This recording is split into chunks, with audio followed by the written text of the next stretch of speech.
this week's subject, we're going to move into company level drills. And with this COVID thing, I think we're all finding ourselves with more time in the engine house. So it's kind of up to us. Are we going to sit around and eat 8 meals a day and watch TV? Or are we going to use this time to maybe get some drilling in and training? Talking to Sanders before we started this thing, all their PR's been canceled. All their building inspections have been canceled. All the stuff that fills up our days. I mean, we can't even go to the store or anything on our job. So we have all this time. We're bringing in all our own food, and we're stuck in the engine house basically the whole day. We can go out in our still and whatnot, but as long as you're not around people. So we wanted to talk about company drills, simple drills we could do in-house or maybe in the parking lot or in a vacant building. This all came about from last week. Chad kind of gave the simple drill of using a pillowcase and a tick. I know everybody on the podcast today was not here last week. So, Chad, I want to start off with that simple drill. We could go a little bit into the importance of drilling, but by the fact that there's 32 of us on here right now, I think that's beating a dead horse with this group. But Chad, let's start off with the simple tick drill, and then we'll go from there and see what kind of drills we could come up with over the next hour and a half or so. So you're wanting to know about what kind of drills you can do with thermal imaging, right? Drills in general, Chad, like some good quarantine drills. And I know you've been stuck at home and not at work with your guys, but any good ideas for drills that people could do during this time to kind of kill the time of quarantine and till we get back to business as usual? Yeah, there's one, especially if you're stuck in your station, that definitely makes it challenging. We've taken advantage of doing a lot of rescue type stuff. So like a sleeping dragon, you can set up a protester prop. We spent a day doing that, cutting people's arms out of a concrete bucket, that are handcuffed together, chained together, whatever. Something that can be done easily. And what else have we done? We were able to figure out how to set up like a quick high anchor for a down firefighter. A simple either a 2-to-1 or a change of direction off the top of a ladder. So you can put a ladder above a window and carabiner a pulley to it, throw the rope in the basement, pull a guy out of the basement door, have a hole in the floor. They're able to simulate stuff like that at the station. Some different risk scenarios can be done. Definitely drags and carries. I think one of the number one things the fire service has failed at when it comes to training is teaching someone the hardest thing you'll ever do on this job is to drag a lifeless body out of a fire. I'd venture to say that most of us, including myself up to a few years ago, was ill prepared to ever do that.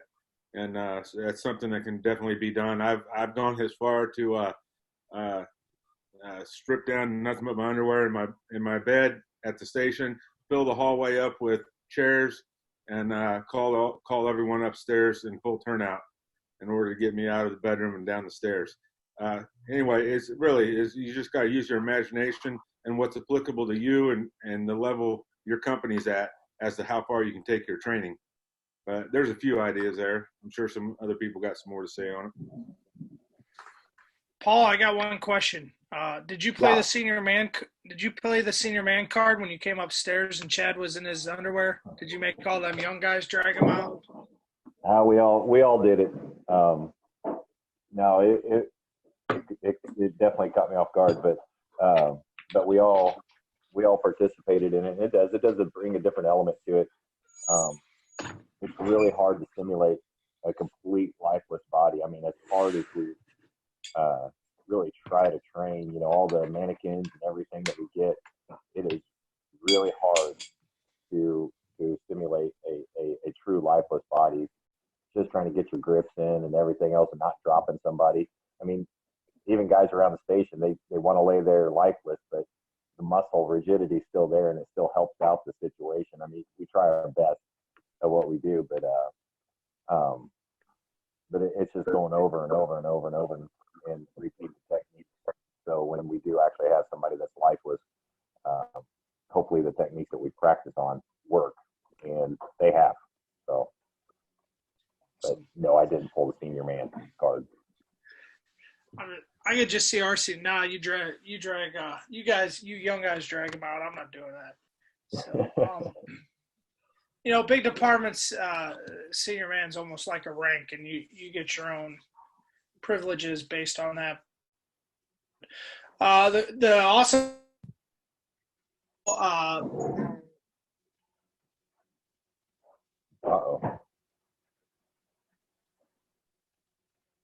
Hopefully we don't lose our host. On as well. So Gary, my connection's kind of slow right now all of a sudden. But Gary, hey, you want to throw out some company level drills, and then we'll kick it out to some of these other guys. I'll eventually work it back to the firefighter level and what makes us thrive as firefighters and what kind of training we want to see, just kind of to have a well-rounded picture. But what do you got for us, Gary?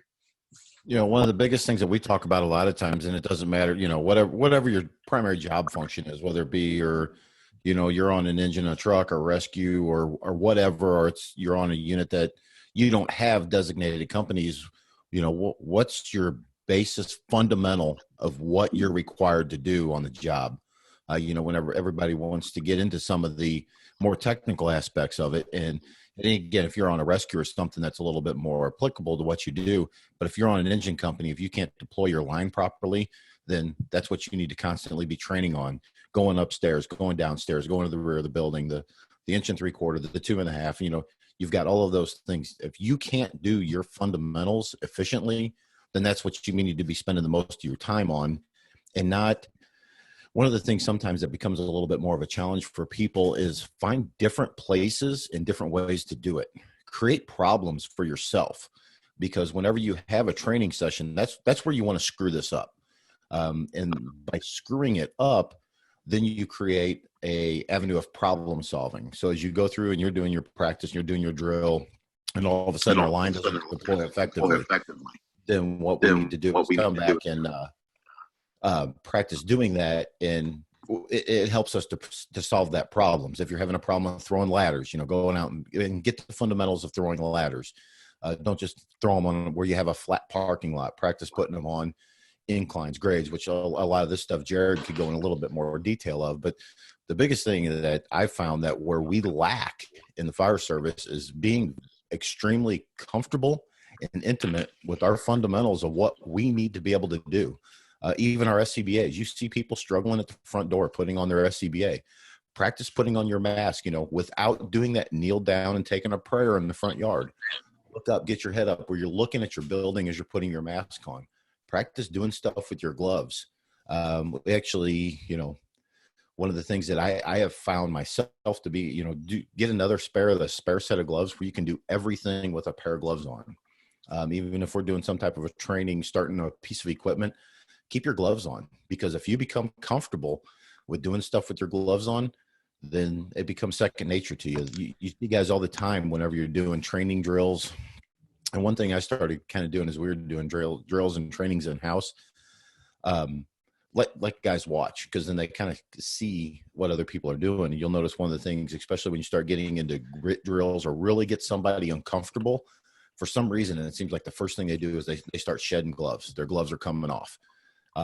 So if we're getting comfortable with those gloves, again, that's a general fundamental of what we do, is keeping our gloves on and practicing with those.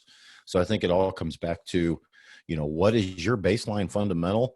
And don't be too proud to say, you know what, I suck at this. I need to go out and practice this. Whether you're a brand new firefighter, you're the company officer, you're a chief officer, whatever, don't be too proud to say, I need some help with my skills. And then go out and practice it. Don't be afraid to go to the younger person or the person with lesser seniority. Go out and practice with them. They probably have something that they can probably teach you, and vice versa. And then the bottom line to it also is it gets you a little bit closer with that individual personally. So it's kind of, my biggest push is always the fundamentals. Yeah, I think that's great. And I just want to remind everyone that if you're uncomfortable unmuting yourself and talking, on something that's going to get posted out there for all to see.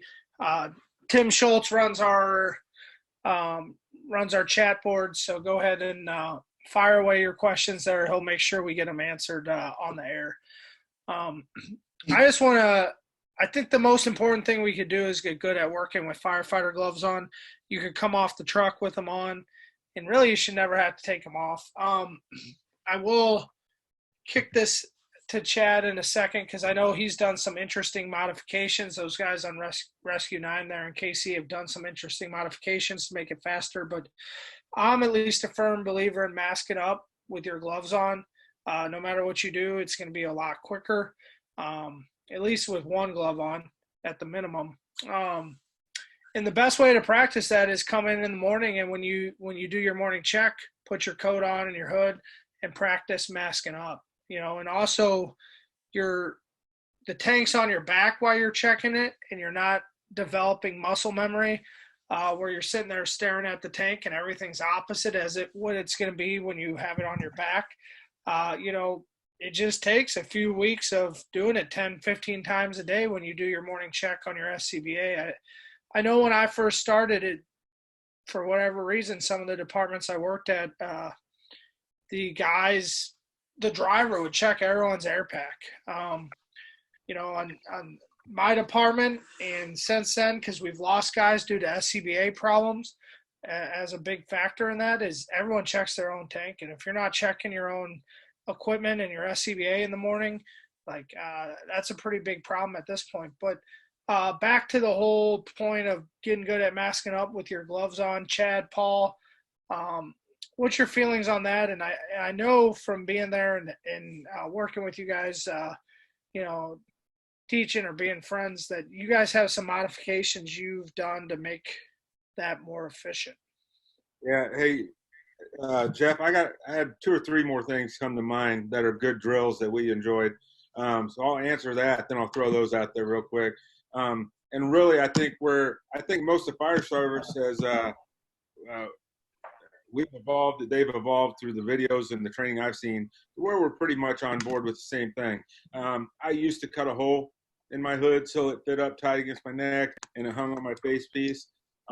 Because we're testing out new hoods, I changed, and I'm doing that common video where you take your face piece, take your lid off where it hangs on your arm on the strap, mask up, know how to pull your hood up with your thumbs and get a good seal, which is a real challenge because you got to go from thumbs to fingers or you're not going to seal here, and you'll have that cool burn that everyone wants to have right outside the face piece, which is stupid. So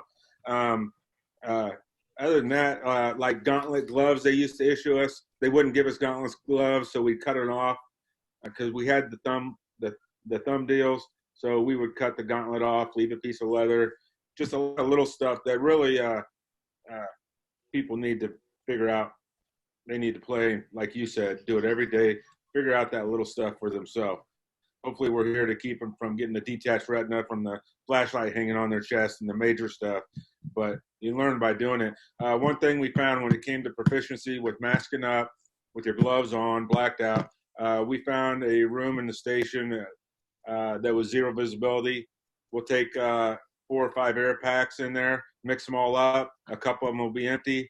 Throw them all in a pile. Half of them will be on, half of them will be empty. They're all screaming and going off. We all go into that room, close the door, zero visibility. Everyone has to get a face piece and a face mask, put it together, put it on. Then you got to figure out which one of the 2 of you don't have air, start buddy breathing. Then if you want to go beyond that, you can slap the cellophane on top of your face pieces, open the door, and the 2 guys without air and the 2 guys with air, and take off walking. And I'd really recommend doing stairs. And I'd recommend sometime in your career doing that in live smoke, because it was at least 15 years before I did it in live smoke, and I desperately failed, almost had to be rescued. So there's nothing that will replace buddy breathing and live smoke. And of course, buddy breathing has evolved with our buddy breathing lines and stuff if you have those. So that's one drill. Throw all the air packs in a dark room, go in there, unfuck it, get them all back on. Another one that was that we actually had pretty fun with is just get 100, 150 feet of hose and send everyone inside except for one or two people and stretch that hose. It doesn't even have to really be charged. We would fill it with air, but take it underneath the rig, take it through the next rig, take it through the back of the Chiefs buggy and out the driver's door, take it through the middle of that tire that all the macho guys like flipping around the station, put it through the middle of that tire. And I think we even took it up over the lockers. And then you have two people come in pairs of twos with zero visibility or minimal visibility, usually the cellophane or whatever is what we use. And they got to follow, it's the simple follow the hose line. And it's not really, for that purpose, it's not the skill of knowing how to follow a hose line. It's when you go underneath that rig, you're probably going to have to take your air pack off and slide it in front of you. And if it's not wrapped around your hand, I'm going to rip it and the face piece off of you as you come underneath that rig. You're going to have to put your Halligan down so you can jump up on the locker. You're going to have to reach down and grab your buddy and help him get on top of the locker so you can get over it. I think they finally, after I got done harassing the guys with these strenuous exercises, I said it was fair for them to set one up for me. So they actually took it over the rig.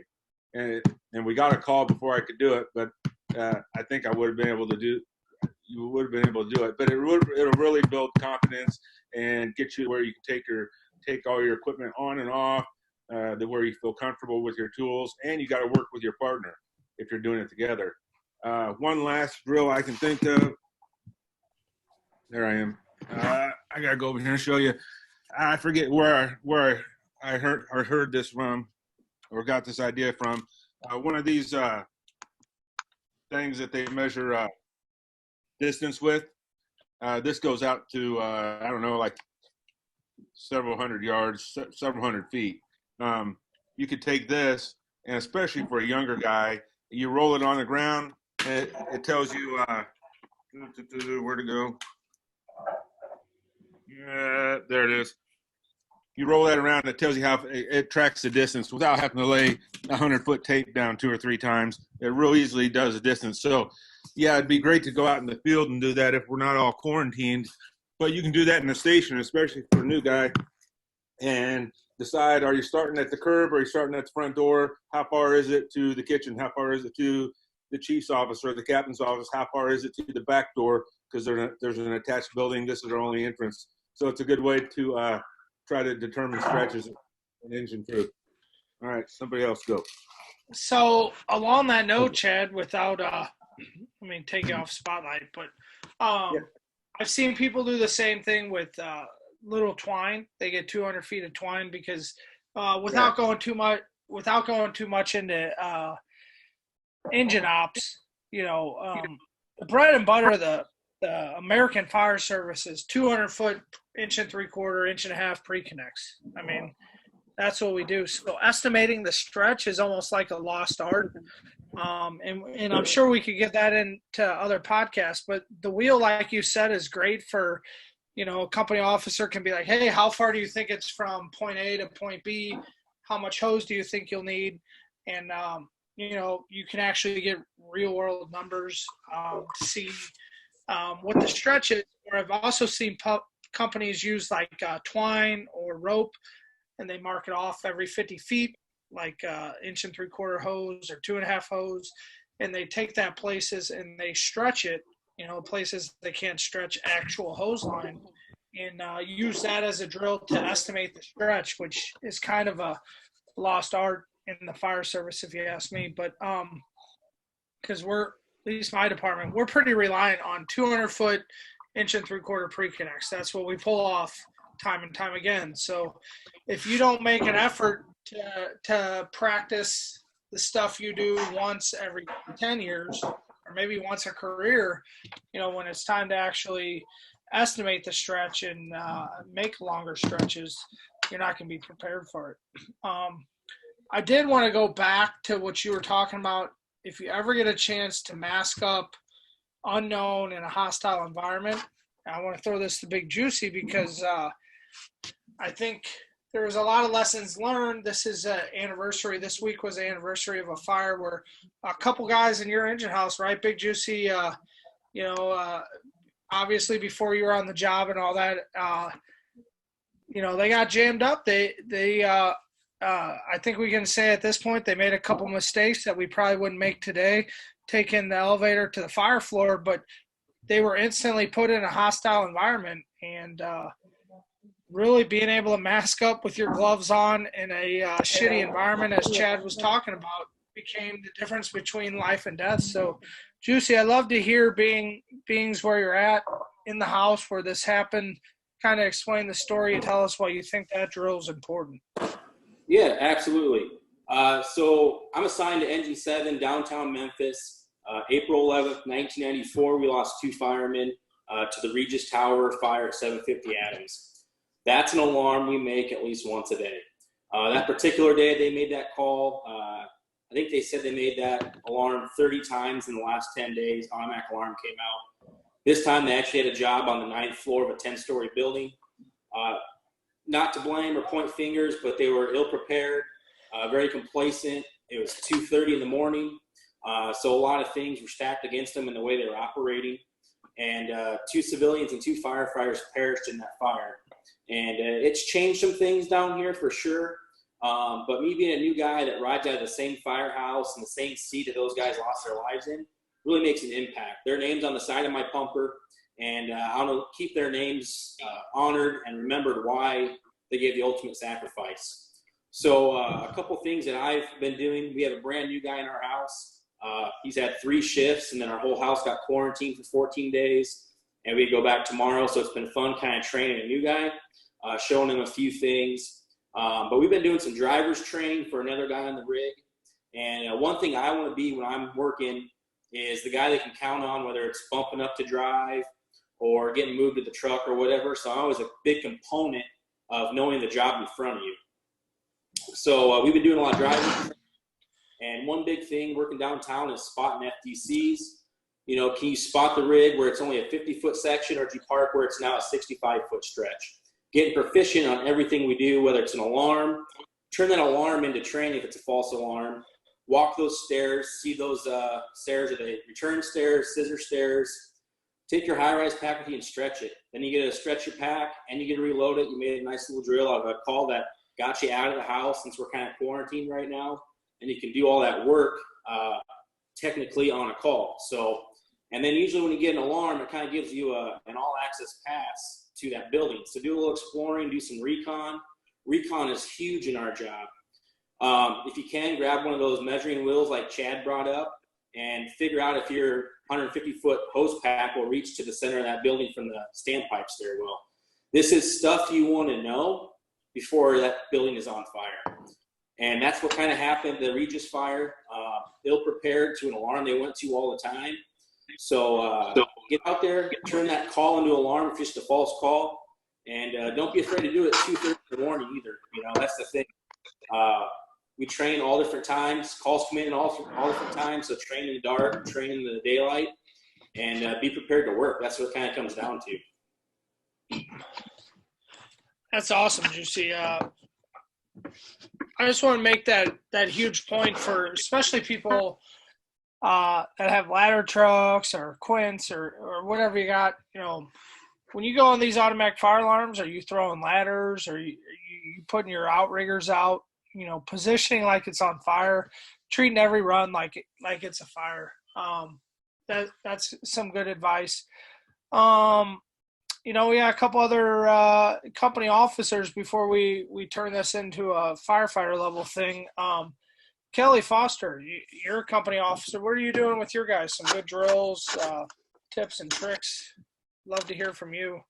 You come on all these podcasts, and we don't hear much from you because you're a pretty quiet guy. I'm taking it all in, learning lessons, mouth closed and ears open. So yeah, lately, like everybody said, things have been really crazy, and for the most part, all the outside activities shut down. We had some discussions on some line of duty deaths, just like the discussion we've had. I was able to use that lessons learned from that particular call that we just spoke of. I had a guy from a different shift ride over and had a little different approach to an automatic alarm than we normally do, and I was able to use that call and bring up that information and sit down and have a chat about it. It seems like when you can put it lesson in context with real meaning behind it, that's when those training opportunities really stick with those guys.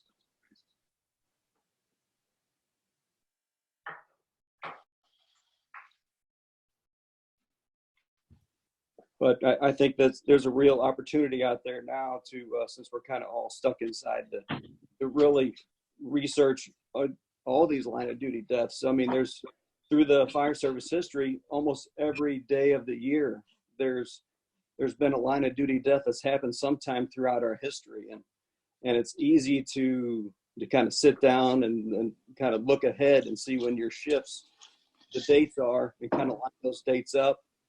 And if you have nothing going on, be able to have that information ready to talk about it and learn those things.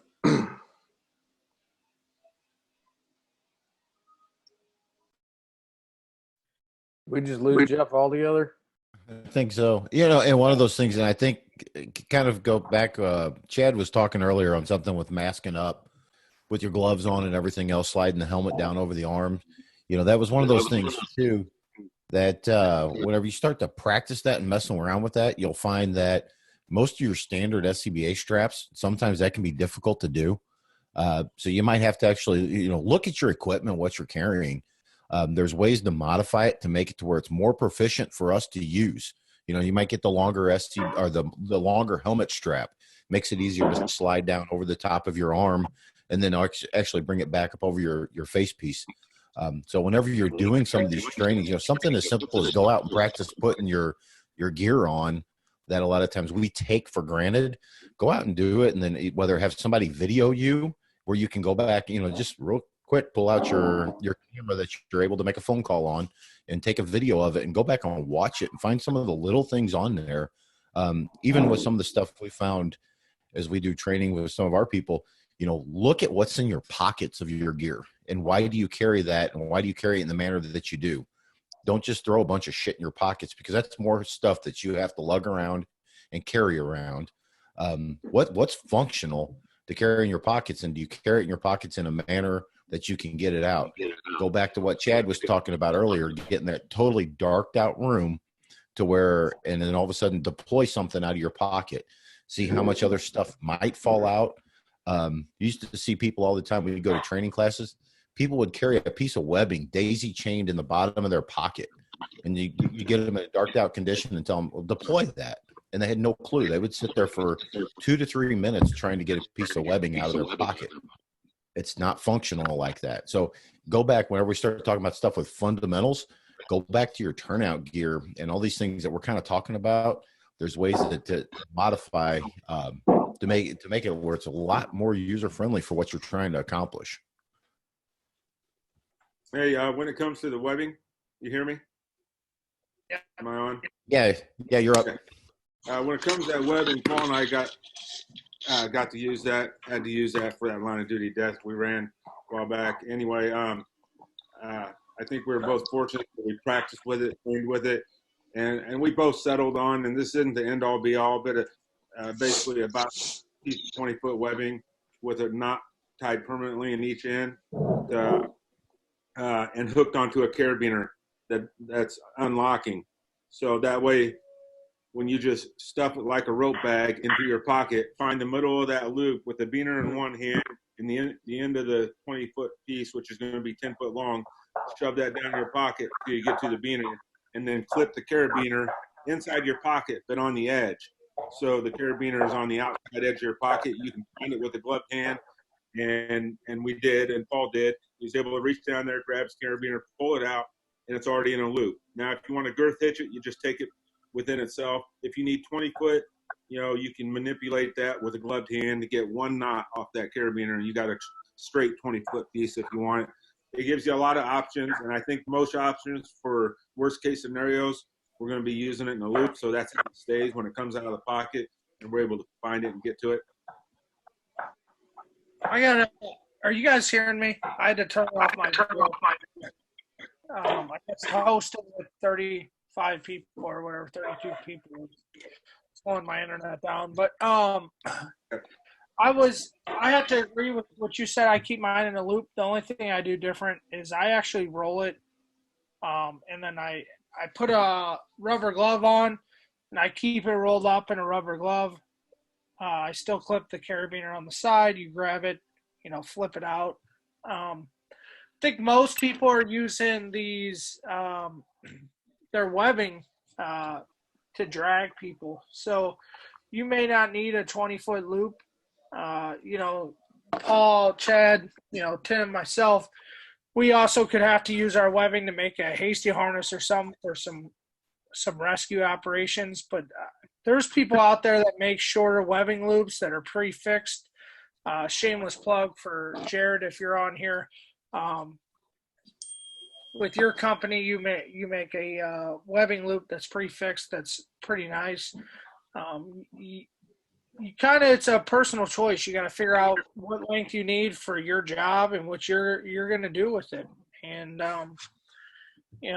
kind of buy accordingly. Jared, I assume you're still on here. It's kind of hard to manage all these people, but Jared, you're a company officer. I'd also like to hear from you some of the company drills you're doing. I know you posted some pictures a while back of throwing ladders at the engine house, but what are you doing with your guys during this company level drills during this quarantine event?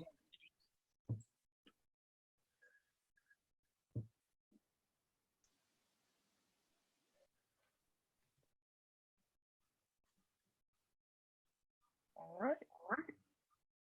You there, Jared? I see him, but I don't hear him. There you go. Yeah, I'm not hearing him either. All right. Well, if he can get back in, I know he said he was having some internet problems. So let's kick it to the. We got any other company officers out there? You don't have to be one of the instructors for us or Bern or anyone. I know there's several guys from the area that I see on here, Terre Haute or different places that are company officers. What are you doing with your guys? Anybody got Hey, Jeff, anything? it's David. Go ahead, Dave. Oh, Hey, Dave, there you are. Go ahead. yeah, You're still a company officer, unless you got yeah. demoted. But And, that's cool. well, I'll find out when I get back from my 4-day if I am or not. But yeah, there's a lot of that. I'm kind of like Chad. I like to give some outside the box training, some different stuff to really kind of throw the guys off, think through the problems. Like not too long ago, we had a brush truck that I backed on top of Rescue Randy. I had him bunk out and then come out and solve the problem. They were totally off the wall with it. They had no idea we were doing any of this. You start the time clock. I said, all right, guys, time's wasting. Anything I can do that I can, throw them off to make them really think outside the box to get them something a little bit different. And we still hit the basics. We do timed air, as far as masking up on air, who's the fastest. Whoever's the slowest cooks and cleans that night for dinner. So little incentive for stuff like that. And I'm very fortunate. I have a very good crew. They're really good about keeping up on the basics, very proficient. So anything I could do, like stretching lines, kind of like what Chad was talking about, really not just stretching lines, but making it a challenge. One thing we're really working on now is masking up with gloves on. That's a huge thing. That's kind of like starting all over if you had never done it before. It takes a ton of practice to get it right and not get it wrong. One of the other ones that we were really working on was just some communication drills. We got guys who really like to hear themselves talk on the radio. So I bought it's like a 125 piece Lego set, and I could go to Chief's office and have him have the directions, then have the Legos out in the bay for one of the guys, and they have to explain how to put it together piece by piece. So we want, just the minimal communications and to be able to communicate that message. And that was a big lesson learned. A lot of the guys had no clue. It's just some of the simple stuff that we do out there. Like everybody else, we're kind of really antsy to get out and about. So if we have a chance to go on a call, we try to turn it into a training. All the way there, we're doing scenario-based stuff on different structures. If this was on fire here, how do you attack it? Just make anything you can into some sort of training. That's awesome stuff. You know, like I said earlier, to me the best way to get good at masking up with your gloves on is to practice it in the morning when you do your morning chin. You know, 10, 15 times a day. After a month or so, it's going to be second nature. I would like, Jared, I see you're on here now. I guess you guys fixed your internet connection. What are you doing with your guys' company level drills during this pandemic? Yeah, we've got several fun ones. The masking up with the gloves on, that's kind of a go-to for us. We switch it up and we race. So before we do it, we pick a target. So the target may be, through a window, bailing through a window or up a flight of stairs or whatever. And then we pick not a punishment, but I don't know, whatever you want to call it, for the slowest person has to do something. So whether it be burpees or whatever. And then we incorporate the same thing. We call them off the rig drills, where we come off the rig, we force a door. We have to get our normal complement, force a door, down on the ground, live fire layout, full mask up, and go in the door for a search. And then time stops. And it's all timed. We make it a competition. Same thing, we come off the rig, we do the same thing with VES. We've got a prop, a two-story prop. We're lucky to have that. So we'll actually put a guy up there, and then we'll come off the rig, single person VES. So you've got to get the tool complement and the ground ladder. You got to get around, go in, find the victim, hang the victim out the window, and then we bring them out. We search inside the station a lot. We'll go out, gear up, have the other guys mess up the station, and then play victim, and then we come in and find them, and then we switch. We do a lot of stairwell rescue stuff. Actually, we do victims up and down stairs, and then we do firefighter rescues up and down stairs. There's really a whole lot. I've got a whole list here of stuff that we do fairly regularly that's a lot of fun. That's awesome. I was cracking up. I don't know if anyone's watching Jared's video, but your guys behind you, every time they drink at the same time. It's like they're synchronized swimming back there. They're on a timer. It's a timer for drinking. Hey, Jeff. Yeah, let's go. Somebody mentioned something about communication drills. Not sure what all radios everybody's carrying out there. We carry those Motorola's. Where we find out, come to find out, I mean, Chad can touch on this. He's actually had to call Maydays, or a Mayday here not too long ago. You need to go over Mayday drills on these radios. I know a lot of them have a Mayday button on them. Every should. I don't know if everybody does, but I know ours do. One on the lapel mic, one on the radio itself. But a lot of people may not realize when you hit that button, you only got about 10 seconds priority there, unless you keep your mic depressed. You'll lose priority after about 10 seconds, and that's something that we try to hammer into everybody, especially the new people coming in, getting proficient, because they're not getting that training in the academy as much as we thought they were, because they don't have the radios. They don't have the radios to be teaching a lot of these new people coming out. So we had somebody grab the ICM once to pretend it was the radio to call a Mayday, and we're like, "What are you doing?" And he's like, "Well, I'm calling a Mayday." And it's like, "Well, you have a radio. Use the radio." He's like, "Oh, so the trained habit was ingrained in them to grab the ICM instead of a radio." So that old adage, you play how you practice, and it really comes through, especially with a lot of new folks. So really training the Maydays, and we try to tell people, I don't care so much about who you are. I want to know where you are first, because if something happens with that radio after that, then at least I know where you are. So we try to ingrain that into them. Where are you? How many of you are there? And what's the problem? And so do Mayday drills. Get familiar with those radios and how you carry them. Oh, geez, how you carry them. There's so many different ways to carry them. I carry mine on the inside of my coat, try to protect that cable as much as possible. Some people carry it in their pocket on the outside, and they end up losing the radio a lot during basic drills. So really train with your radios too, because that could end up being your lifeline.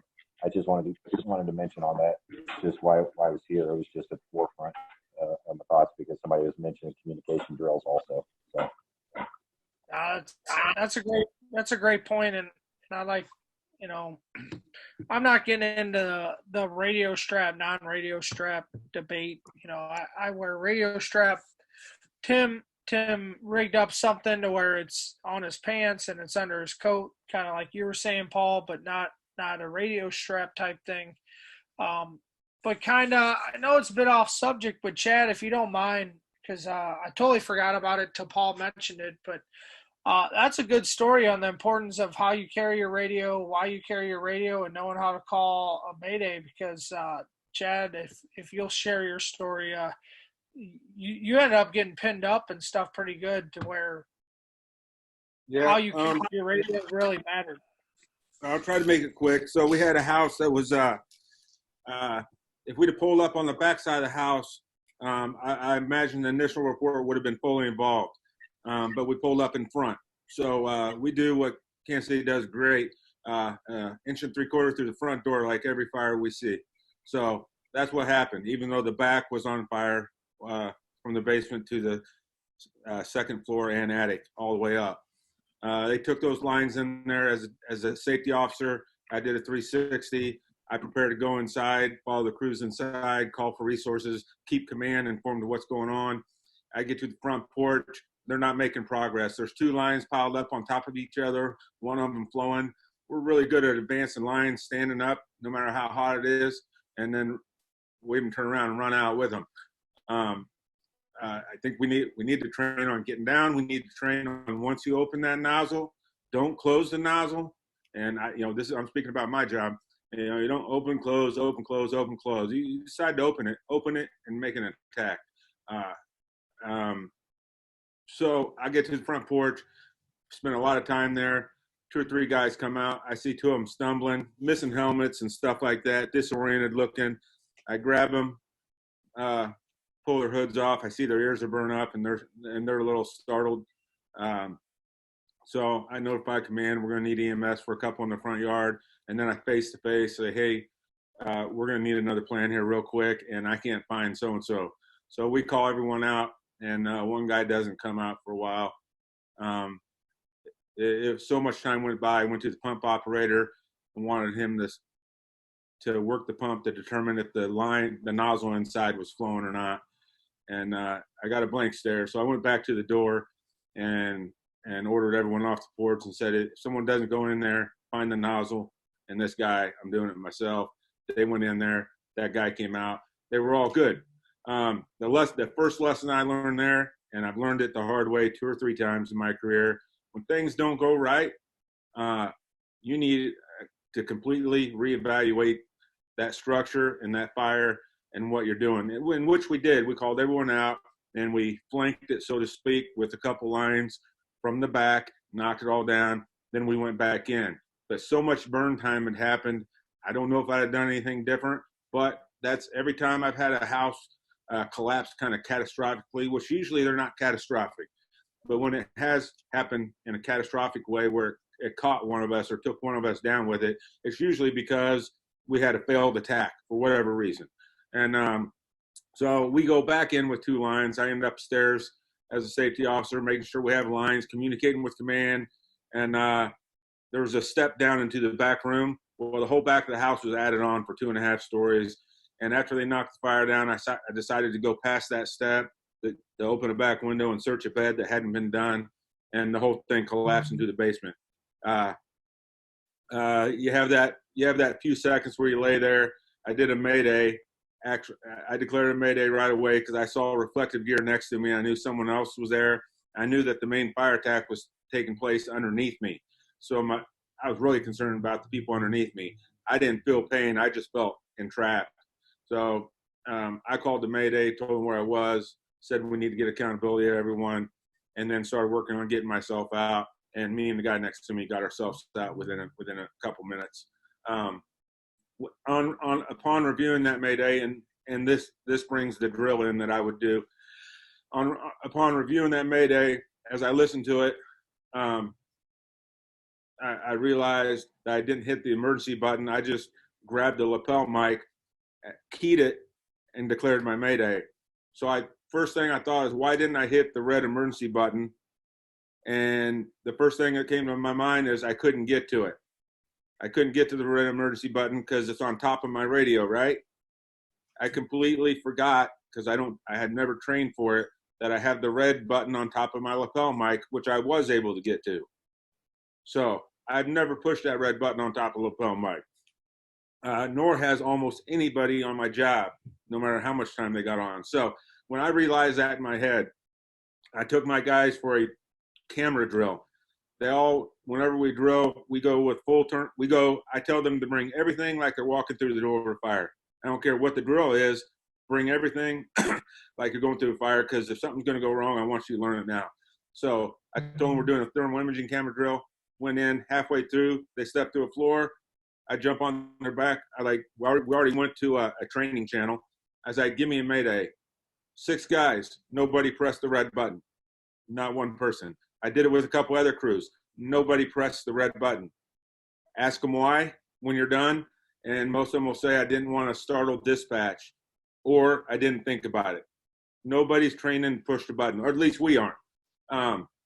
So then we redid it. So now you know what we're doing. We're standing here looking at each other. Give me a Mayday.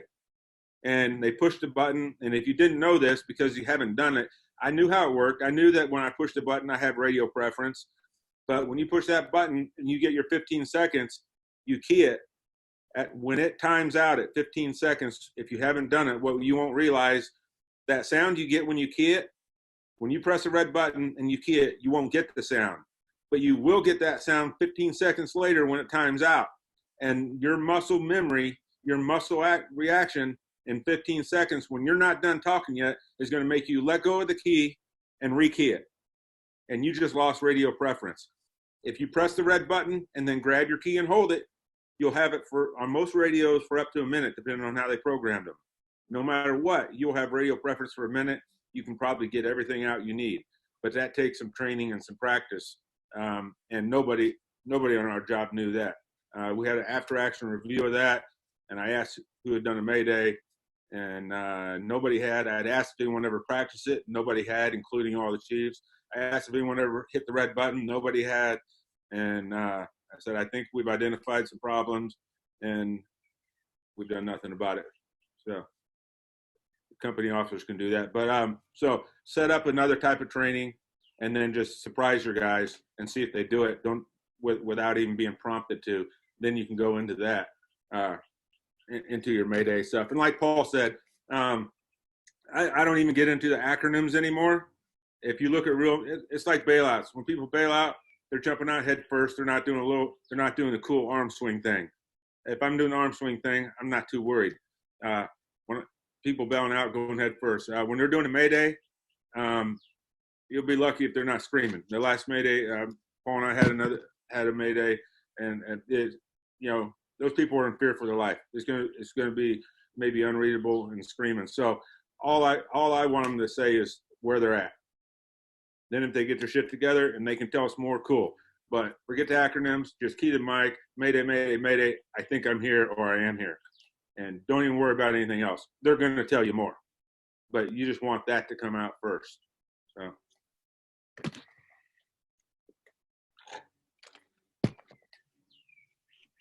That's awesome, and that's great information. So when you wrote that collapse down, you guys were pitting in. I think the craziest part about all that is brother was the active guy in chief, right? Yeah, he was, and he did something that we kind of learned from there too.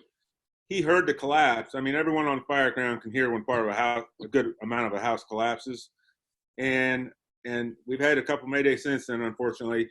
But we've learned to don't jump on the radio as soon as you hear that Mayday, Mayday, Mayday, and even when the person stops talking. Give it a couple seconds. For one, there might be more than one Mayday. Somebody else, in a different part of that house, maybe trying to do a mayday. And for two, that person may lose radio preference and be getting back on to give you vital information. So as an incident commander or someone in charge, Matthew paused, seems like forever, but as the IC, he waited about probably 15, 30 seconds after I did a mayday and someone else said it collapsed, and a few other people got their 2 cents in of valuable information. Then he decided, okay, we're going to address the mayday and we're going to do it like this. It gave him time to digest the information and probably run around to the back and determine the extent of this mayday, since his eyes on the back of it would help evaluate that situation and that particular situation. But anyway, that was something else we kind of learned. Don't be too eager just because you're incident commander that you got to jump on the radio and say something. That kind of applies all the time.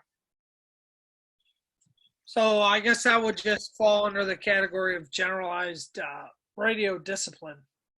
Yeah. So. Yeah.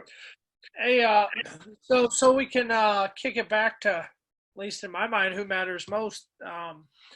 Let's get to what are some of the firefighters out there? Sometimes you end up with company officers that don't want to or won't facilitate, but there's plenty of water boils from the bottom up, so there's plenty of drills we can do at the firefighter level to get stuff moving.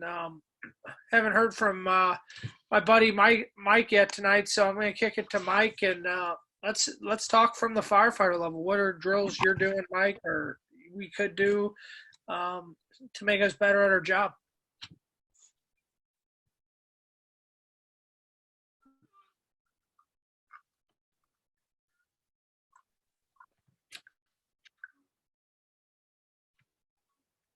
Uh-oh. You asking me there, Yeah, Jeff? Mike Okay. Torres. Yeah, sorry, I couldn't hear you. I apologize. No, we're kicking it to all the firemen now, the most important people on the fire ground. Yeah, we are. No, no, it's there's these are all good drills. I think somebody said it earlier. I apologize. My kids are running around, so I'm trying to juggle them as well. The basics, we do a lot of stuff with your gloves on. Everything's with gloves on. I learned at a young age by my mentor how to do everything with gloves on. I didn't know there was another way. So let's just put it that way. So when people started doing this shit with the long straps and all these cool videos, it's cute. I didn't know any other way. When they started doing that, I was like, oh, this must be a thing. So like I said, everything was just with my gloves on regardless. He said there was no other way but this way. So I said, okay, fuck it. Let's just do that. So I learned just everything with my gloves on. I never not have them on. There's been instances where not having my gloves on could have cost us a problem, and it has caused people problems.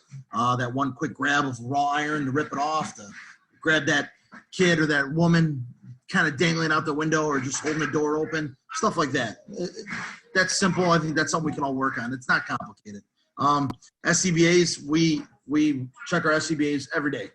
Every day it's either the 0800 checkout with the MSAs. Since the MSAs now have a timestamp, our department makes sure we randomly take our packs off the grid, pick a company and see if we do our 0800 checkouts. It used to be a 32-point inspection or 26-point inspection. Now it's down to a little bit more with the new G1s. But regardless, we got to turn them on, run through the checks, know everything about them. Chad killed it with that stuff. I mean, that's huge. We do a few things. We practice with garden hose. I've seen a couple good engine companies practice with garden hose. The reason why they're like, if you advance a garden hose up and down stairs, 1 3/4 is gonna be no problem. You won't have any kinks, no problems. And I've seen some extremely good companies do the drill, passed on from some senior guys, and get the job done with no problem. And it's pretty amazing. It's actually extremely hard. Ladders, we have, of course, I'm a big advocate of tying off that clofage. It's a simple, easy drill. You can make it in the firehouse. You can do it with your gloves on. You can time each other, race each other. It's a simple thing you can have set up in the firehouse. I think we get away from doing simple rig checks. People are like, oh, that's not a drill. That's just something you should be doing. It's a little bit of both. And it's also a little thing of company pride. For some reason, I find that, you know, rigs they look like shit. Those beds look like shit. You know, they're paying attention to their attention to detail. Yeah, they clean the house pretty good, blah blah blah. But why is it that, you know, they spend so much time cleaning the house up, but the rigs are all, you know, in shambles? There's a good story Chief Eddie Enright had one time. Somebody wrote about him, and he went to one firehouse to another firehouse. One firehouse, man, they had their uniforms on, crisp, clean, looking great. You know, they were sharp. Everything was tucked in. Man, they were looking good. And Chief still made them do drill and you know, kind of gave them a hard time. He drives to another firehouse somewhere on the south side, and these guys got flannels on, white socks, you know, looking like scrubs, smoking cigarettes in the kitchen, just belligerent. Garbage looking. But you know what? The rigs were phenomenal. They looked great. They had, you know, hose beds were, you know, astonishing. The ladders, the tools were clean, sparkling. The hand cans were beautiful. He's like, later on, the guy asked, you know, why didn't you give these guys a hard time? They weren't in uniform, blah, blah, blah. He goes, I know that company's going to go to work and their shit's squared away. I'm not worried about them. I'm worried about the other, you know, meatheads that look like shit, you know, or they dress all good, but they're hiding something else. So checking out the rigs, you know, that's a drill. And you can do that every day. That's a simple thing.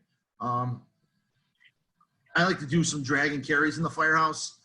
Communication skills are huge. I'm just kind of around here. I had things in my head. Anytime you move somebody, stop doing this 1, 2, 3 shit.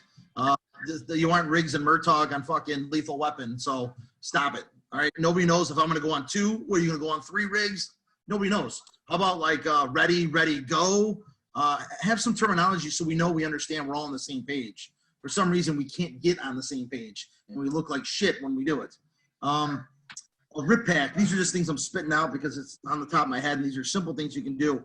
I found it difficult with doing the rip pack. I throw that rip pack on, and you're dragging through the, you know, whatever, burn tower, through the firehouse, and you're like, oh, I pulled the record time. I dropped the mic. Fuck yeah, I'm done. And the face piece is all like on the side of the guy's head. He's been out of air for like, you know, the entire evolution. So there's really no point of you doing that.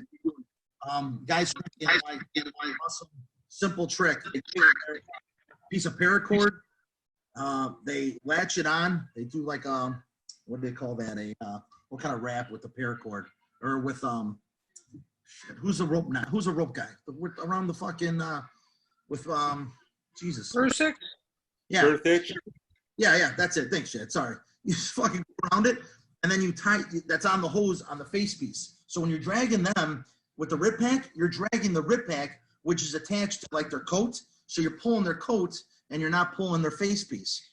That was the simplest thing, fucking ingenious. I was like, you guys, you got to be shitting me. For how long I've been doing this drill, and I'm like, fuck, that's the easiest thing I can possibly think of. So, you know, simple stuff like innovate simple things by just going back and inventing the wheel, but doing the basics. Like I said, anything with your gloves on.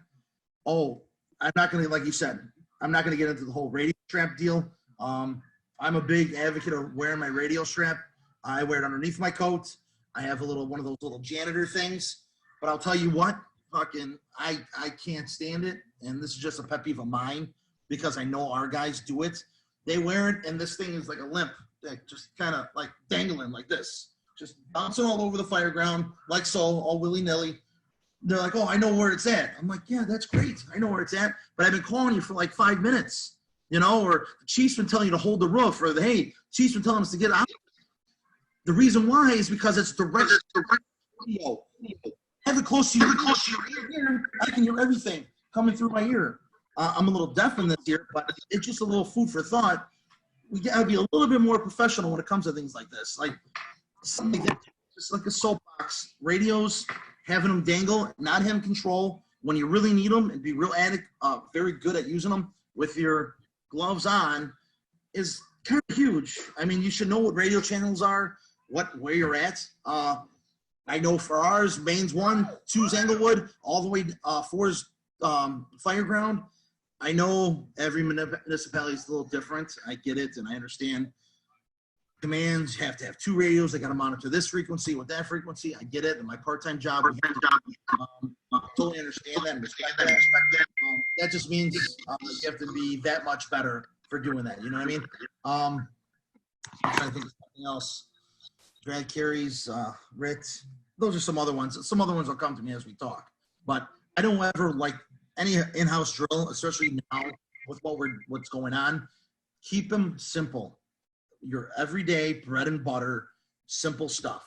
You get it down to a science, which nobody does. I don't have it down. You know, I still got to practice this stuff. Then you can move on to some more intense things. The high frequency shit that we don't do, or low, or whatever the fuck you call that. Start working on that stuff. And that's different. You know, definitely get to that point. You know, it's called professional development for a reason. You know, but if we can't get to the basics, stop running. People can't walk. They're already running, sprinting to the next thing because that's the next big thing out in the training circuit. Stop it. If you can't do one simple thing, don't go fucking over here. Stay at your level. Till you get that done, then we can move on. You know? So, sorry, my soapbox was all building up. Can we just not tie the flies off and move on? Stop it, Chad. Stop it. Hey, so Chad and Mike, I remember you guys beefing about that tying the ladder knot when we were all in Milwaukee teaching with our buddies up there. You know, to take the door guys. I love it. I have the reasons, like I always said, I do it, and that's not a big deal. The only reason why I bring them up is because they happen to me, and I love it. I mean, don't get me wrong. Has there been a time I haven't tied it? No. I can see where I don't do it, like where I'm like, screw it, I'm just gonna move. Like I don't fully extend the 24-foot ladder. Yeah, I'm not gonna tie it. I'm just not. It's dumb. I'm not gonna do it. But if I have it, I have it tied before I even think about it. It's just because I'm a creature of habit, and it's just what I'm used to. I don't know. It's ingrained to us in that academy. I mean, it literally is burned into our brain. Do this. Boom, boom, boom, boom. And it's always been simple. We were talking about this at the firehouse. I worked on second shift, which was 2 days ago. We were sitting down just talking how we look at the book and how CFD, I mean, your guys' departments are the same way. The book is so wrong and so messed up, and we've been doing it. Our departments have gotten it right for years. And why departments are trying to reinvent the wheel? I mean, it works. Why are we screwing with it? You know, we were shooting back and forth on, you know, if we like using on our engine, we have the beds, how they're set up. Gate valve. I was talking about how I hate the gate valve. It's on a 2.5 inch quarter shut off pipe, spin down, and then you have the gate valve. Well, everywhere else I've only worked at another firehouse before the one I'm at now. We've never used it. Like that was like, hey, you want another line? Get your own fucking line. Don't hook up an arm. Here at my new house, it's different. They're like, hey, the garbage line, hook into that, and now we got another line. We go to the second floor because we got fire on too. I love it. I think it's wonderful. So it was a learning curve, but I see where I didn't like it, and now I have to be more accustomed to it. And it's actually pretty cool. We have, seat assignments, obviously, because we have the manpower, but, you know, I always hated being on the hydrant. I'm like, oh, they're like, hey, you're detailed to the engine today. Oh, great. And they're like, hey, you're on the hydrant. Well, that's even a double spot, right? But being on a hydrant, a lot of responsibility. You got to get the guys water, right? And the odds of you getting more work or grabbing a second line are pretty large. So that's why I'm like, yeah, fuck it. The second line, you know, bless you, Jed. And I'm going to do what I want to do. You know, it's wonderful. On a truck, I like going, you know, guys are like, oh, the roof is the most sanctuary place to go. And I like going to the rear. That's a big thing for us. So I'm always training in my head. And I try to tell guys when you get to that spot, it's more of like your guys' OV, maybe your outside vent. I would say a guy that's seasoned, that has patience, that's calm, and any kind of, you know, you have to put a true operator in that spot because you don't want them to screw anything up. It's very, you know, you don't want out windows for no reason, doing anything crazy. So having a really seasoned operator on that position for an OV is huge. Guys, I think going to the rear, you're by yourself. You want them to be what I need to do, have some self-control, get a view of the seaside. Your officers aren't always going to get that 360. It's not going to happen. You're going to get maybe 2 sides, and we're going to work. It is what it is. If you got a guy that's going to walk around the whole thing, I've had it. But sometimes that building's like 2 blocks long. I mean, what are you going to do? Just get the visual, boom, move on. That's something else you can do in the pull up to a building. Hey, guys, boom, give me a size up of that. Let's bring it back. I mean, there's all kinds of things you can do. You put pictures on the screen. You can watch YouTube videos and just say, what would you guys do? Boom, boom, boom. And it sparks conversations for hours. Shit, I went too long. I'm sorry, Jeff. I'm going to shut up. No, you're good. You were breaking up at the end, and I think that's probably doesn't matter, right? No. I think it's an important part. I think we can all agree that. I think Chad mentioned it earlier. You know, the first few companies may or may not get a look at the back, and what you were saying at the end is somebody needs to look at that C side of the building, the back side of the building, and the bigger the building, the more important that becomes. So whether it ends up being a firefighter or later riding company officer, you know, you need to relay that information to other people operating on the fire ground. So Trey Johnson, you threw out there water boils from the bottom up, but speed of the leader is speed of the pack. You know, that's pretty good because I've been involved. I've been blessed in my career. I've always had great captains. I've never had a bad captain. Now, I've been around some bad captains in the house with me or companies in the battalion or whatever, but I've never had to work for a bad captain. So, but absolutely, I think the point of what Trey's saying is firefighters can drive change in the department. And, you know, Big Juicy and I have been talking a lot. I'd love to hear his input, company level drills or just anything on this subject before we bring it back in and to some other people.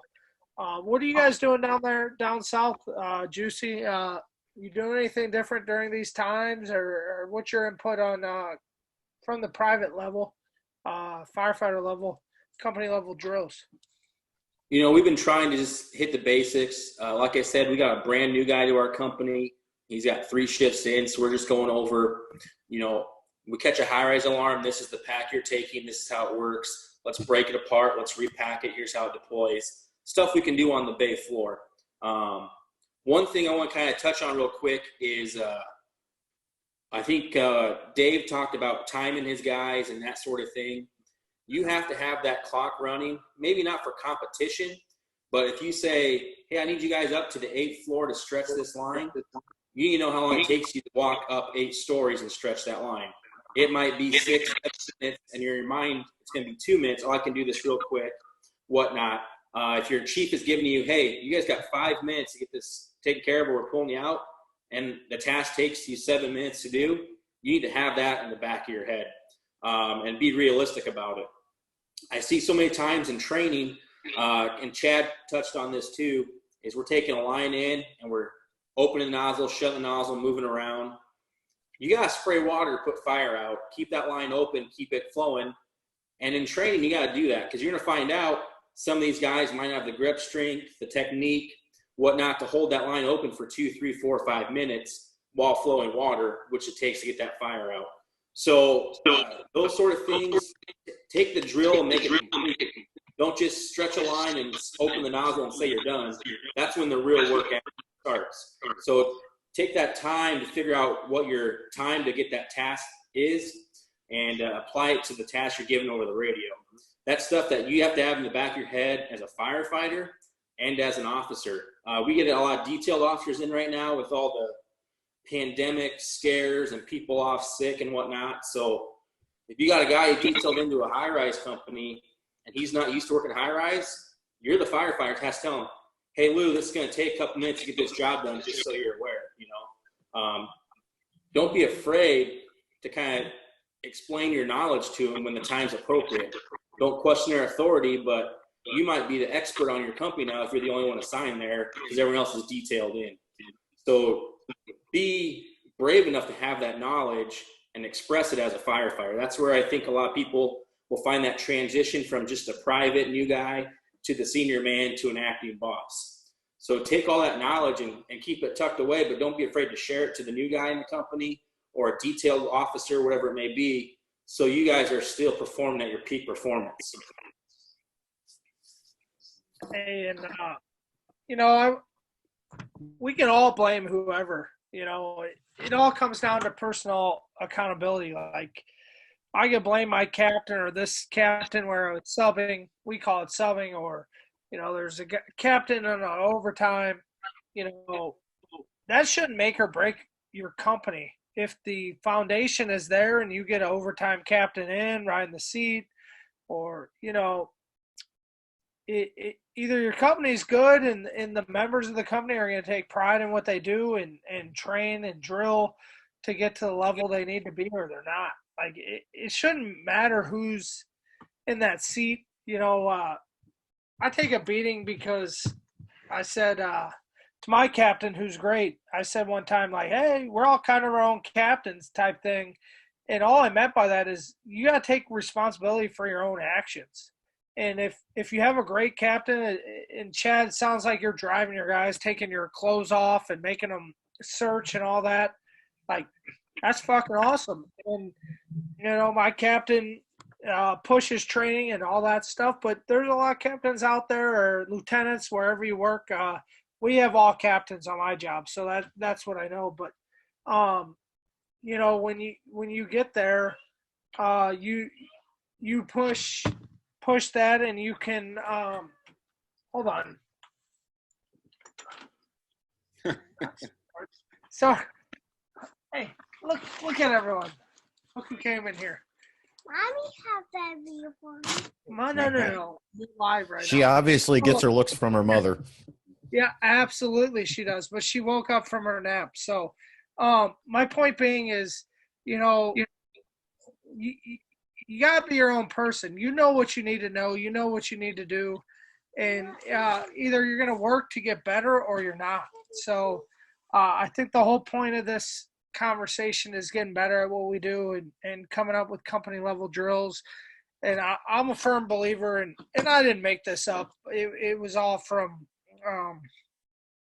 Aaron Fields and all that. Water boils from the bottom up, and if the privates are thirsty and we're pushing to get training, somebody's going to step up to that level. And if you're an officer and you're not helping your members out, you're not feeding the privates underneath you the information they need to know, then you probably shouldn't be an officer. I mean, I'm a firm believer everyone on here is solid as can be, or else you wouldn't be spending your own time on a podcast. So before we go in a circle, anybody got any other company level drills, any questions? We've been going for quite a while now, so we can start bringing on in. It'll take a while to end it, but we have 30 people on here or whatever. So I'd love to answer some questions. You got? Hey Jeff, I want to say something. This is props to you.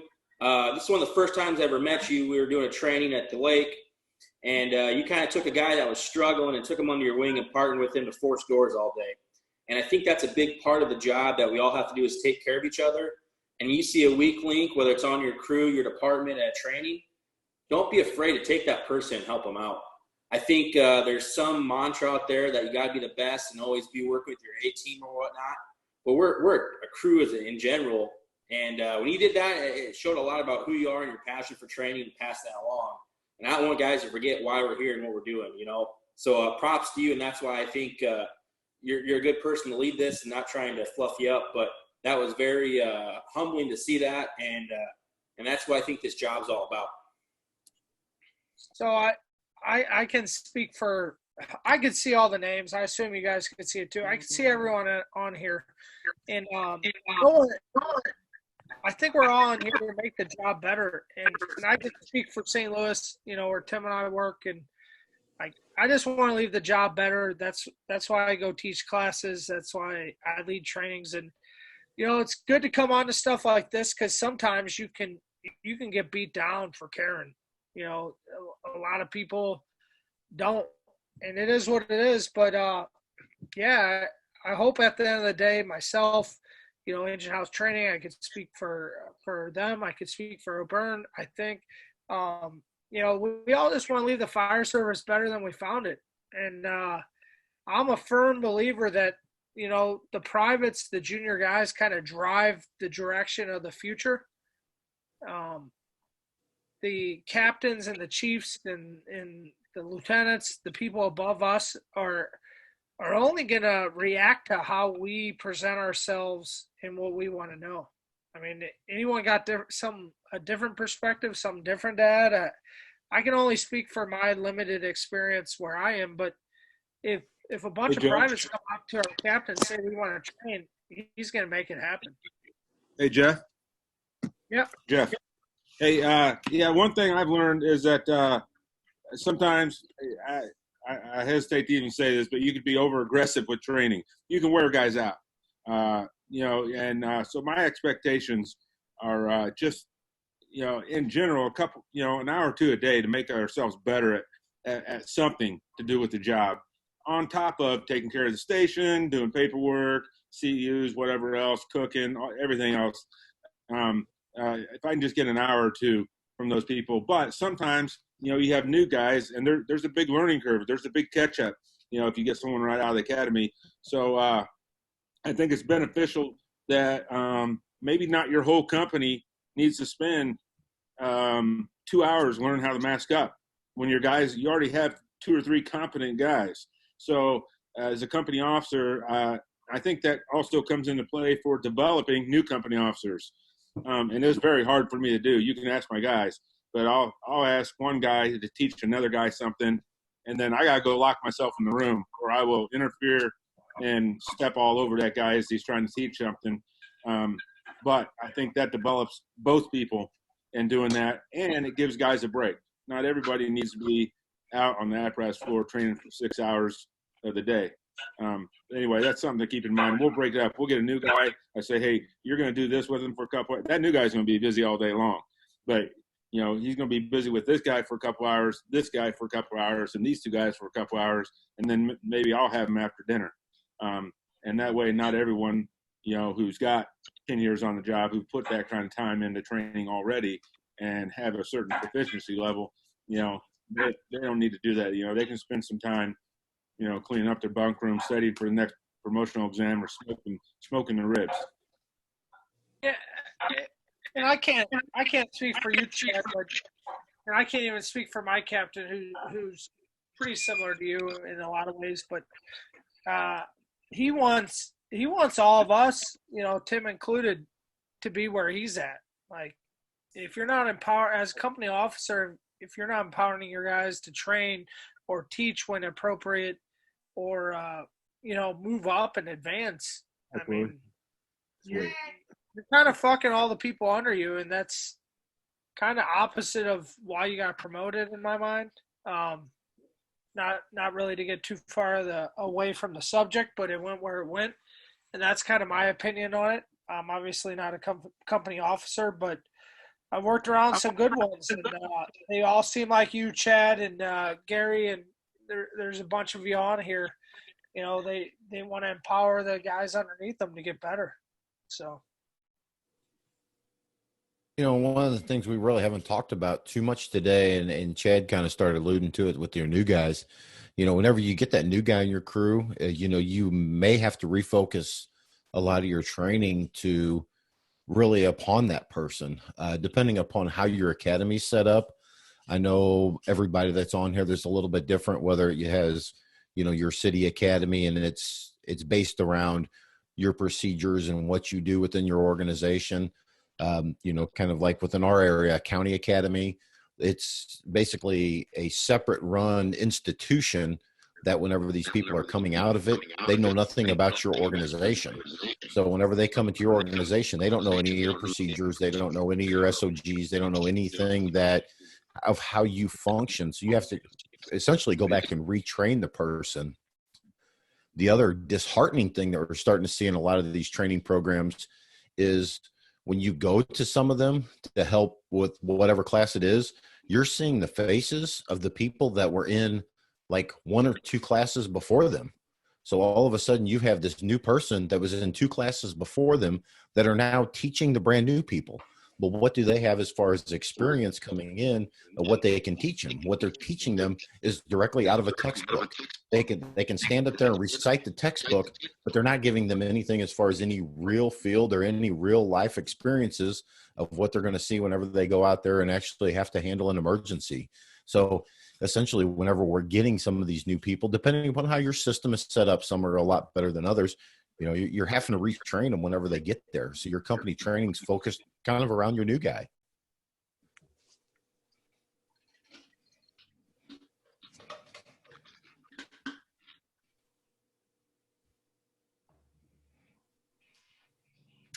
Yeah, that's great. So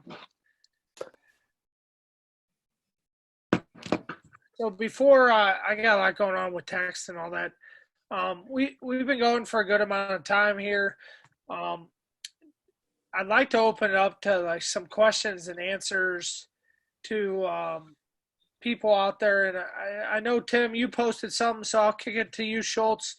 I'd love to hear what you have to say, and then we'll open it up to anyone else, all the other guys that we haven't heard from. Questions, answers, comments, drills that you do that haven't been mentioned. I mean, that's why we're all here, to share knowledge and ideas and the goods and bads about what's going on right now. So, Schultz, let's hear from you, and then we'll go from there.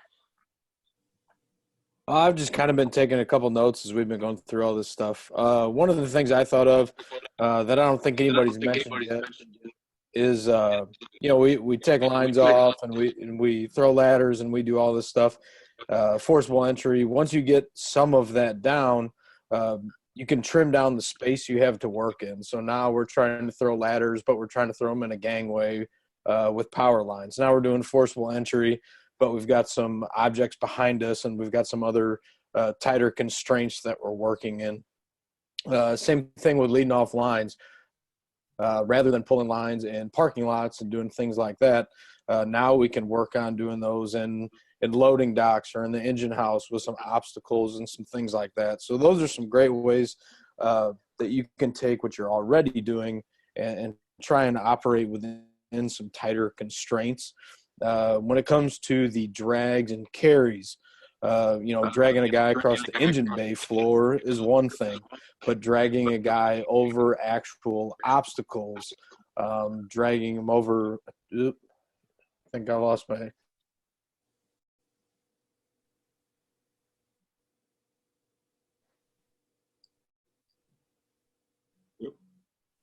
Jeff, can you still hear me? If you want, you're probably playing with him. Yeah, I hear you. Go ahead. Yeah, we can hear you. Yeah, you're good. All right. So, and I don't know where I cut out there, but the drags and carries, dragging somebody across the engine bay floor and dragging somebody over obstacles, two completely separate things. So maybe having drag somebody over a sideways table or over some large hose bundles or something like that is a good way to spice that up. And let me see what else I wrote down here. Oh, and as Gary said, there's more and more people out there that are teaching without that experience. Feel free to go seek out people with those experiences. Taking a lot of the classes that O'Byrne and Engine House and all these people with great life experiences like Chad are out there and accessible to everybody, but you have to take it upon yourself to seek those things out. So don't sit on your hands and wait for them to come to you. Seek those things out and make it happen for yourself, because there's tons of good stories just that I've heard today by getting on a Zoom meeting on the internet. So take the initiative and do some of that stuff on your own. That's all I got. Hey, that's a good point. On your drags and carries, and one thing I haven't done yet. You guys hearing me? Yeah, we got you, Chad. Yep. One thing, the person that Paul and I pulled out a couple weeks ago, it was a narrow set of attic stairs with 2 hand lines on it. And find yourself a set of stairs. He just mentioned throwing hose in the way. That's a great idea. Put a couple charge hand lines on it. Now drag somebody backwards down those stairs and see if you end up standing up by the time you get to the bottom.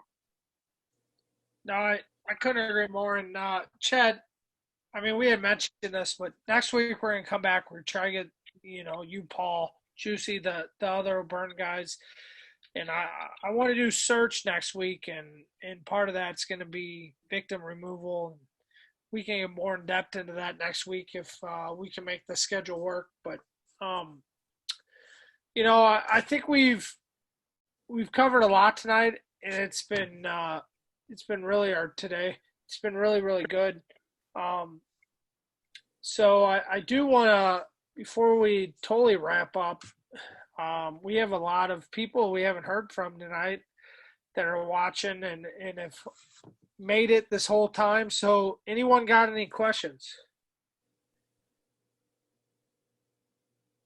All right. Well, I've got another question, if that's all right. Oh, hey, we're here for you. I mean, that's, All right. that's why Engine House will burn. That's why we're here. We're here for people like you, Anna. Well, it'd be interesting for me to hear what some of you guys are doing as far as fitness goes. Like, my gym is closed. I primarily strength train, and I've not been able to lift heavy because the only time I have access to equipment is when I'm on shift, and obviously can't lift heavy because I need to stay functional. I kind of organized a running group. We ran this morning. Killed it, by the way.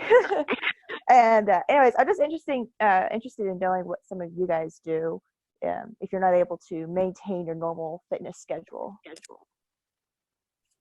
Anything you can do is better than nothing at all. I mean, even if you're using body weight or something, and I can kind of speak a little bit freely on this because I'm coming off of an injury and I actually spent 6 months where I couldn't do hardly anything. But even if you can do, some jogs with push-ups or something, you're keeping yourself functional and keeping yourself moving. It's better than nothing. I know one of the things that it might be a little bit further than what you're looking for, but some of the things we found is like sandbags around the house, around the firehouse. You can use those functionally to, emulate. Might not be the same as doing a heavy lift, but doing some stuff with keeping functional, with dragging hose, dragging victims, and just keeping yourself limber. It just daily stretches or anything. I think probably. I don't know for anybody else that's on here, but even Tim could probably go in a little bit more detail on some of that stuff with the fitness. But if you're doing something, it's a lot better than doing nothing at all. Yeah, I would have to throw it to Tim because all I'm doing is wearing my mask in my house so I don't eat all day long. So, Tim, what do you got for us, brother? This is in your wheelhouse, not mine. Yeah, I'm kind of a PT dork, I guess. I've done PT for the City Fire Academy for the last probably 5 classes or so. I've got 16 weeks of workouts that they can do with just a sandbag. That's really the only prerequisite. And that sandbag is great. You can get a lot done. And really in times like this, I think it's all about keeping the wheels on, kind of like Gary said. We're not going to be looking to set, new deadlift records and new squat records, but we want to kind of maintain the status quo. I was actually training for a 50K, and that 50K has now been canceled, and that's all kind of out the window. So I was doing a ton of running, but I used to own a gym at one point, and I haven't had a gym membership in years. I just work out of my house. I do my strength training when I'm at work, pull-ups, push-ups, squats, sandbags, kettlebells, and I got a fan bike in my basement. And if you have the discipline to get up every day and do those things and actually wear that equipment out, then you can kind of start looking at the next steps. But a lot of people, it's not a lack of equipment. It's more of a lack of discipline thing. So just stay moving and have fun with it. Go start something new. Go ride a bike. Go do some more running, kind of like you said. So just stay in the game till everything goes back to normal, because long term this is all going to be short lived. Yeah, those are excellent points. Me and my other firefighter, we actually did a full gear on air sandbag workout last shift until we sucked face on our in our gear, and so that was intense but good. Another question I've got is, I've been reading a whole lot, especially with the quarantine that's going on. So what are some awesome book suggestions that I can get from you guys? It could be self-help, it could be about building construction, just anything, something that comes to your mind where you're like, this was a great book, this is what I learned from, Man, let's see, I got it right behind me, actually. David Goggins' book, Lights Out. It's an awesome book. It's a great perspective on some things, a lot of mindset stuff. I also just bought Jocko Willink's book. He's got 3 really good ones out. They're all really good. I was reading it this morning. It this morning. Yeah, so I finished this. I think it was my last 48 off, and I woke up the next morning and I just started it over. It's absolutely incredible. It's like looking in a mirror. Things that I can improve on. Yeah, I love Jocko. No, so you gotta check out David Goggins' book online. That's really good. If you're looking just like good reads about firefighting, I have it with me. Last Man Out, sitting here. I've got that one. Report from Engine Company 82. Those are pretty good. Like, you can learn stuff, but they're also enjoyable reads. I got the other one around here somewhere. But, you can't go wrong with the Jocko Willink stuff. There's a lot of good books out there. So I recommend figuring out something that interests you and Googling that and reading and try and get better during this downtime. The big one I think that is huge in the fire service is building construction. Anything with building construction, I got it right here. Anything Brannigan, building construction in the fire service. His big thing is know your enemy, and the enemy's not fire, it's the buildings and how they break down under fire. So the short of being a carpenter, which Tim is, and I am not, you need to learn everything you can about how buildings are built, and more importantly, how they behave when they're under fire load.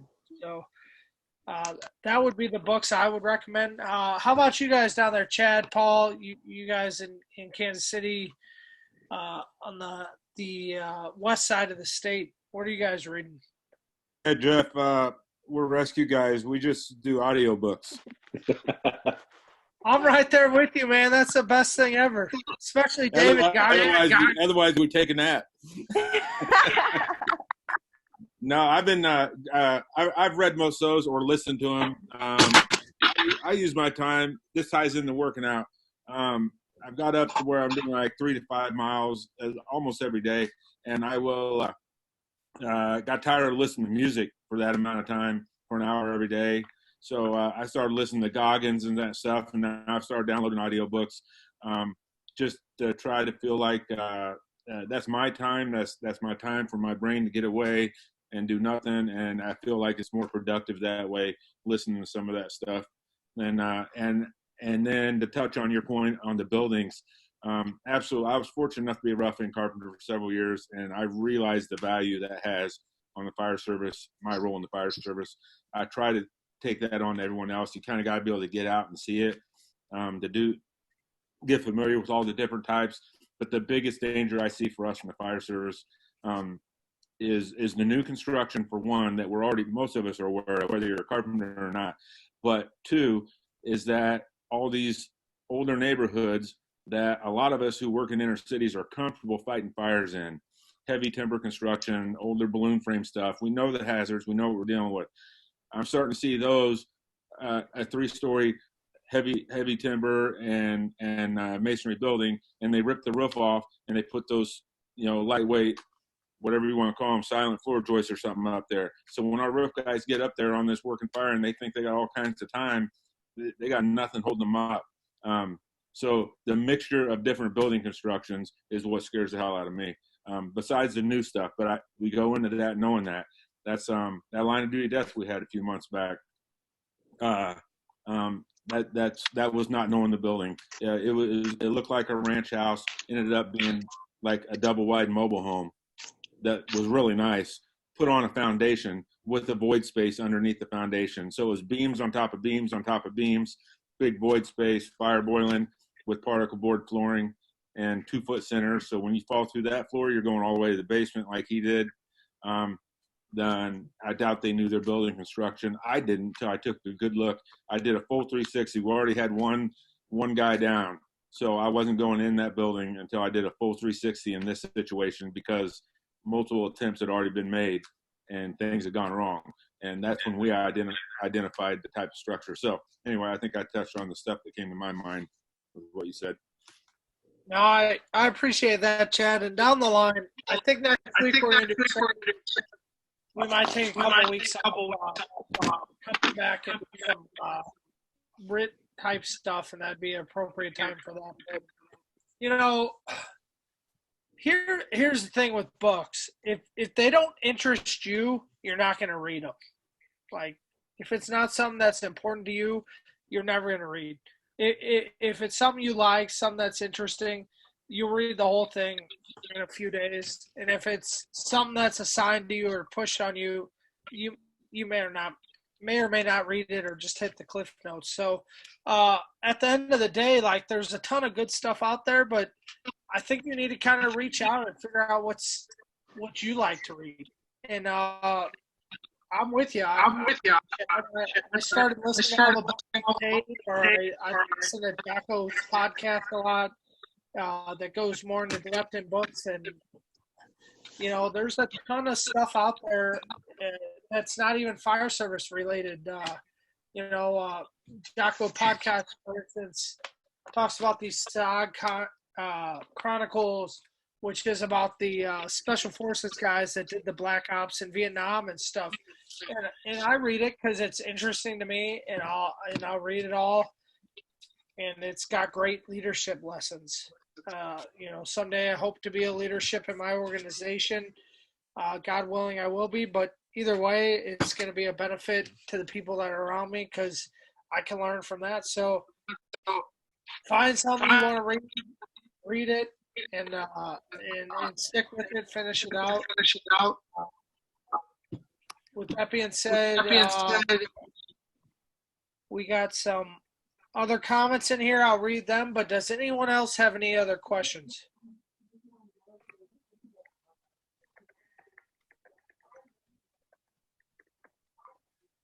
Nothing. Nobody wants to unmute yourself. Put yourself out there. Come on. There's 20 people on here. All right. Awesome. Well, Chad, what do you got to wrap up? Chad, Paul, anybody? Let's wrap up company drills, and we'll come back next week with rescue. But let's see what our city brothers. I was looking around my garage, teaching forcible entry, teaching through the lock. I'd never done it on my job till a few years ago. I finally have actually done it at a fire, which it's not always applicable. But trying to figure out how to go through the lock and not have some truck guy reach over my shoulder and bash out the glass, having to be ready. We talked about gear today some, and I found these at a gun store. Those things there. I tried making them myself. In quarantine, that'd probably be a good something that you could do, but it took way too long for me to try to figure out. But anyway, this is what you'll see hanging out of the pockets of my gear, because one is hooked to the through the lock tools, so it's hanging right out of the side pocket, and I can get to it easy. Those I got at a gun store. One of them's hooked on my forcible entry wedge, so You can find them with a gloved hand hanging out of your pocket. It doesn't really create an entanglement hazard. And you can buy a bunch of this stuff and make these kind of things at the station real easy. Awesome. Next. Good talk. Now, Chad and Paul, I appreciate you guys going scary. Anybody else got anything to wrap up? Hey, real quick, like a good mentor of mine from TV, Ron Swanson, said, don't half-ass two things, whole-ass one thing. So apply that to your training. Always give it a good, heartful endeavor when you're doing your training. And for the reading thing out there, shameless plug to FDTN's Fire Magazine, $48 a year, no fluff, no advertising, just articles about stuff that applies to us in the real world every day. So hope everyone gets out there and gets some training during this quarantine. And Chad, your mom's still hot. Hey, yeah, the Fire Department Training Network. I haven't been fortunate enough to be up there, taking a class up there, but heard nothing but good things. So I appreciate that. I appreciate that. Anybody else got anything? Hey, with all that being said, hey, thanks. We had over 35 people at one point today. I appreciate it. Thanks for joining us. You really, if you're not getting the training you want, you need to look yourself in the mirror, because there's so much information out there. There's so many good people out there. You call any of us at Engine House, anyone at O'Byrne, call Chad, pick their brains. Call Torres up there in Chicago if you're in the Windy City. If you're not getting the training you want, it's on you. Whether you're a chief all the way down to a junior firefighter. There's the resource out there. Today's day and age is the best that's ever been in the history of the fire service. So with all that being said, I want to thank all of you for joining us. Thanks for taking time out of your busy schedule, even though it's not that busy, because everyone's stuck at home. And I thank you. I look forward to next week. We'll be back next week, hopefully with the guys from O'Byrne talking about search. And thanks for joining us. And with all that being said, we'll see you next week.